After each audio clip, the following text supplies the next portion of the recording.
Hi what's up everyone, my name is Gaurav and आप देख रहे हैं जीजे फिटनेस।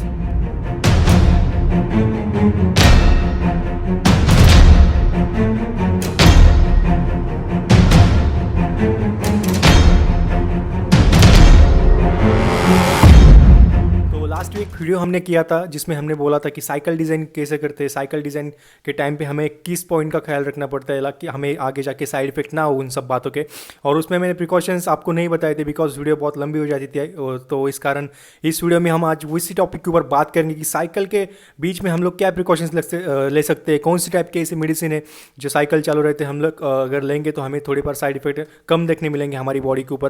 तो चलो आइए स्टार्ट करते हैं उसी के ऊपर हम लोग सबसे पहला टॉपिक है। अगर बात करेंगे साइड इफेक्ट ना होने की प्रिकॉशंस की, तो जो हर टाइम में बोलते रहते हो हर वीडियो में मेरे कि ब्लड टेस्ट बहुत इंपॉर्टेंट है करना।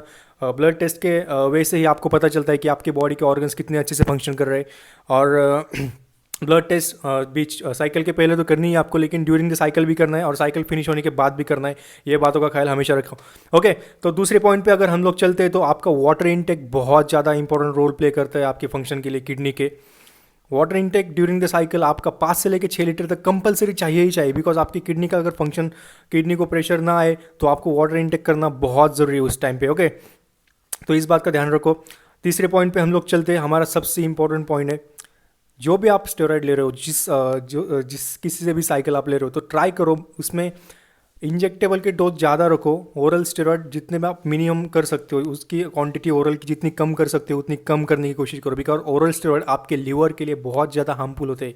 जो भी टैबलेट हम लोग खाते हैं वो हमारे लीवर के थ्रू ब्रेक डाउन होकर पास होती है बॉडी के अंदर, तो लीवर पे बहुत ज़्यादा प्रेशर होता है। और जो भी स्टेरॉइड की मतलब टैबलेट्स वो लीवर के लिए बहुत ज़्यादा टॉक्सिक होती है हमारे, तो उसी के कारण लीवर का फंक्शन डैमेज होने के बहुत ज़्यादा चांस रहते हैं। तो ट्राई करो इंजेक्टेबल जितने आप ले सकते हो उतने ट्राई करो इंजेक्टेबल लेने की। बिकॉज इंजेक्टेबल डायरेक्ट ब्लड के थ्रू पास होता है तो लीवर से वो बाईपास होकर जाता है, तो लीवर के ऊपर आपका ज़्यादा प्रेशर नहीं आता। फिर भी हमें लीवर की केयर करना बहुत ज़रूरी है। उसके लिए हमें लीव 52DS नाम का लिक्विड आता है, कंपलसरी आपको लेना है ड्यूरिंग द साइकिल। उसकी टैबलेट भी आती है, लेकिन हमें टैबलेट हमारे during the cycle and life से वैसे भी टैबलेट जितने भी कम कर सकते हो आप उतने आपके लिए अच्छा है। तो लीव 52DS, उसके दो फॉर्मेशन आते हैं, एक लीव 52 आता है, एक लीव 52DS आता है। तो हमें DS लेना है लिक्विड फॉर्म में, और मॉर्निंग और बिफोर द बेड आप 2 टाइम उस लिक्विड को कंज्यूम कर सकते हो आपके लीवर की बेटर हेल्थ के लिए। ओके, तो तीसरे पॉइंट पे चलते हैं। सबसे इंपॉर्टेंट पॉइंट है हमारा, जो हर किसी को देखने मिलता है और बहुत सारे लोगों को पता है कि गायनों की प्रॉब्लम बहुत ज़्यादा कॉमन है during the cycle and after cycle also, बहुत ज़्यादा। उसके 2 रीज़न है। एक तो साइकिल के बीच में साइकिल अगर किसी की गलत हो जाती है तो उसको गायनों का बहुत प्रॉब्लम झेलना पड़ता है। और उसके बाद अगर किसी की PCT अच्छे से नहीं होती है तो उसको भी गायनों की प्रॉब्लम बहुत ज़्यादा होती है। गायनों बेसिकली हमारे हार्मोनल इम्बैलेंस की वजह से होता है। अगर साइकिल में ऊपर नीचे कुछ हो गया तो ईस्ट्रोजन जो फीमेल हार्मोन है वो बढ़ने के कारण हमें गायनों की प्रॉब्लम बहुत ज़्यादा देखने को मिलती है कॉमनली बॉडी बिल्डर्स में। आपने भी बहुत सारे गायनो इजनेसेस, हमारी चेस्ट ऐसे सामने लटकती है, लड़की की तरह लगने लगते हैं, हमारी चेस्ट बूब्स की तरह हो जाती है। तो वो प्रॉब्लम बहुत बड़ी है। और एक बार अगर वो प्रॉब्लम हो जाए तो उसको सिर्फ हम लोग बाद में जाके सर्जरी कर सकते हैं। तो ध्यान रखो, मेक श्योर कि वो प्रॉब्लम हमें ना झेलनी पड़े। तो ड्यूरिंग द साइकिल उसके प्रिकॉशंस लेना बहुत ज़रूरी है। उसके लिए नोलोडेक्स 20 mg की टैबलेट आती है, वो आपको बिफोर बेड लेनी है। नोलोडेक्स एंटी ईस्ट्रोजन टैबलेट है, ईस्ट्रोजन लेवल को बैलेंस में रखती है, ज़्यादा बढ़ने नहीं देती है, तो इसकी वजह से गायनों की प्रॉब्लम आपको नहीं होते है ज़्यादा।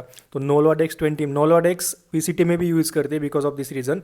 बट नोलोडेक्स आपको ड्यूरिंग द साइकिल कंपलसरी रोज़ एक tablet before the bed 20 mg लेना ही लेना है, जिसके आप हार्मोनल इम्बैलेंस का खतरा ना झेलना पड़े। ओके, तो नेक्स्ट टॉपिक पे बात करते हैं हम लोग, नेक्स्ट पॉइंट पे बात करते हैं प्रिकॉशंस के। ओमेगा 3 फैटी एसिड, आपका फिश ऑयल एंड फ्लेक्सिल ऑयल बहुत ज़्यादा इंपॉर्टेंट है आपके हार्ट की हेल्थ के लिए। इतना इंपॉर्टेंट कि आप सोच नहीं सकते। बिकॉज ड्यूरिंग द साइकिल बहुत सारे लोगों का कोलेस्ट्रॉल लेवल अप हो जाता है, तो उसके लिए हार्ट को बहुत ज़्यादा प्रॉब्लम झेलनी पड़ती है, प्रेशराइज हो जाता है हमारा हार्ट। तो ओमेगा 3 फैटी एसिड इंक्लूड करना बहुत इंपॉर्टेंट है। देखो, फिश ऑयल भी लेना है और फ्लेक्सिड ऑयल भी लेना है हमें। तो fish oil 1000 mg and flaxseed oil 1000 mg। Fish oil आप लंच में ले सकते हो और फ्लेक्सिड ऑयल आप बिफोर बेड एक टैबलेट ले सकते हो। ओके, तो उसके आगे के पॉइंट अगर हम लोग देखते तो विटामिन्स की इंपॉर्टेंट बहुत ज़्यादा ज़रूरी है बॉडी को, बहुत मतलब विटामिन्स इतने ज़्यादा ज़रूरी है ड्यूरिंग द साइकिल। बहुत सारे लोग सिर्फ अपना जो VV1 का विटामिन आता है एंड दूसरा जो खाते हैं विटामिन C की टैबलेट, सेलिन वगैरह जो खाते हैं आप लोग, इतने बस उनको पता नहीं। लेकिन देखो, विटामिन्स में बहुत ज़्यादा कंपलसरी विटामिन जो है आपका D3 बहुत इंपॉर्टेंट है आपके बॉडी के लिए। D3 इंजेक्टेबल में, मैं ओरल की बात नहीं कर रहा हूँ, ओरल जितने आप कम कर सकते हो उतने कम करने की ट्राई करोगे। तो D3 इंजेक्टेबल का डोज आता है 60,000 आयु से लेके 6 लाख आयु तक उसका डोज आता है। तो आपकी रिक्वायरमेंट के हिसाब से आप ले सकते हो। एक हफ्ते में एक डोज बहुत ज़्यादा होता है उसका इंजेक्टेबल का, बार बार लेने की ज़रूरत भी नहीं है आपको।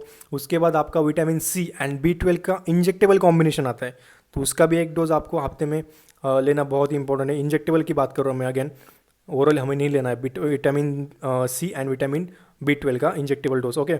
उसके बाद आगे जाके बात करते हैं आपका विटामिन ई की। विटामिन ई एक्चुअली इंजेक्टेबल में हमारे यहाँ ज़्यादा अवेलेबल नहीं है, तो उसकी टैबलेट फॉर्म ही लेनी पड़ेंगी हमें।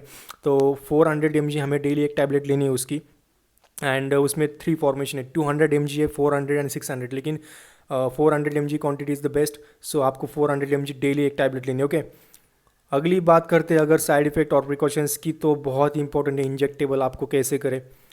देखो, जितना हो सके आप डॉक्टर के पास जाके इंजेक्ट करने की ट्राई करो, बिकॉज नॉर्मली हमारे यहाँ पे बहुत सारे बॉडी बिल्डर एक दूसरे को करते रहते हैं।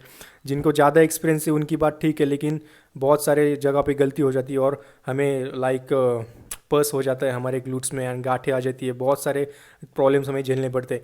देखो, इंजेक्टेबल हम लोग हमारे ग्लूट्स में कर सकते हैं, देन शोल्डर लैटरल में कर सकते हैं, और उसके बाद लैट्स में कर सकते हैं। लैट्स में जो बहुत एडवांस है, उनकी मसल क्वालिटी बहुत अच्छी है, वो कर सकते हैं। सो लैट्स में अगर आप ज़्यादा आपकी मसल क्वालिटी अच्छी नहीं तो अवॉइड करो लैट्स में लेना, बिकॉज वो ज़्यादा पेनफुल हो जाएगा आपके लिए, ओके। तो 3 जगह पे इंजेक्ट हम कर सकते हैं। अच्छा रहेगा आप जगह बदलते रहो अपनी बॉडी के, क्योंकि एक जगह पे अगर इंजेक्ट करते रहे तो वहाँ पे पस बनने के चांसेस बहुत ज़्यादा होते हैं। और एवरी टाइम आप जब भी इंजेक्ट करते हो तो इस जेल का नाम याद रखो, थ्रोम्बोफॉर्म करके एक जेल आता है। क्रीम भी आती है लेकिन हमें जेल लेना है, थ्रोम्बोफॉर्म करके एक जेल आता है। तो एवरी टाइम जब भी आप इंजेक्ट करते हो अपनी बॉडी के अंदर, तो इंजेक्ट करने के जगह पे वहाँ पे थ्रोम्बोफॉर्म जेल का अप्लाई हमें करना है, बिकॉज स्वेलिंग वगैरह नहीं होने देता है वो जेल, बहुत अच्छा काम करते हैं आपकी बॉडी के लिए। और कंपलसरी उसी जगह पे आइसनिंग करते रहना है डेली, तो 2 से लेकर 3 बार दिन में आइसनिंग, जहाँ पे आप इंजेक्ट करते हो ना, तो आइस पैक लो और वहाँ पे आइसनिंग करते रहो, बिकॉज उस पर स्वेलिंग के चांसेस बहुत कम हो जाते हैं, तो आपको गांठे एंड पस जैसी प्रॉब्लम झेलनी नहीं पड़ती है। प्रॉब्लम बहुत बड़ी है बॉडी बिल्डर्स में, अगर आगे जाके इसके ज़्यादा क्वांटिटी में अगर पस एंड गांठे आ जाए तो आपको उसकी सर्जरी भी करनी पड़ती है, ओके। तो आज के लिए इतना ही था। मेक श्योर इन बातों का ध्यान रखो, और जितने साइड इफेक्ट कम कर सकते हो आप लोग साइड इफेक्ट कम करो। और अगेन मैं बोलता हूँ, मैं किसी चीज़ को प्रमोट नहीं कर रहा हूँ, लेकिन मेरे बात करने से या ना करने से कुछ फ़र्क नहीं पड़ने वाला, लेने वाले लेते रहेंगे। तो मेरे जितना भी मेरे से होता है उनके अच्छे से गाइडेंस करो और साइड इफेक्ट कम करने की कोशिश करता रहूँ। सो आज के लिए इतना ही था, देखते रहिए अगली बार और कुछ नया कंटेंट लेके आएंगे। Thank you so much, bye bye.